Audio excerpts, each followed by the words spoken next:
آج ہم دیکھیں گے کہ دوسروں سے اپنی ترقی کا موازنہ ہماری زندگی کا سکون کیسے چھین لیتا ہے۔ طواف کی مثال لیں، لاکھوں لوگ کعبے کے گرد گھومتے ہیں اور سب کی رفتار بالکل الگ ہوتی ہے۔ کوئی چند منٹوں میں چکر مکمل کرتا ہے تو کوئی گھنٹوں لگاتا ہے، مگر کوئی کسی کو سست نہیں کہتا۔ حیرت ہے کہ عام زندگی میں یہ گہری اور خوبصورت سوچ اچانک کہاں غائب ہو جاتی ہے۔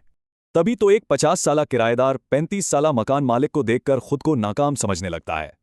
پرانے ہم جماعت کا شاندار بزنس دیکھ کر اکثر انسان کو اپنی ہی محنت پر شرمندگی ہونے لگتی ہے۔ سچ تو یہ ہے کہ ایسے زہریلے موازنے زندگی کے ہر موڑ پر انسان کو بری طرح الجھا دیتے ہیں۔ ہماری سب سے بڑی غلطی اپنی کہانی کے تیسرے باب کو کسی اور کے 20ویں باب سے ملانا ہے۔ ہم صرف ظاہری کامیابیاں دیکھتے ہیں اور پیچھے چھپے بھاری قرضوں یا بے خواب راتوں کو بھول جاتے ہیں۔ حالانکہ حقیقت یہ ہے کہ ہر انسان کا رزق، وقت اور امتحان اللہ کی طرف سے بالکل الگ مقرر ہے۔ بس اس راستے کا اصول یہ ہے کہ سستی چھوڑیں، اپنی درست لین میں رہیں اور آگے بڑھتے جائیں۔ کیونکہ یاد رکھنے کی بات یہ ہے کہ ناپی رفتار نہیں جاتی بلکہ انسان کا اخلاص دیکھا جاتا ہے۔ ہمیں سوچنا چاہیے کہ کیا یہ بے بنیاد موازنے خاموش گھٹن اور شدید مایوسی تو نہیں پھیلا ہے؟ اس سے نکلنے کا سیدھا طریقہ ہے غلط موازنے کو پہچانیں، اسے فوراً چھوڑیں اور اپنی محنت پر دھیان دیں۔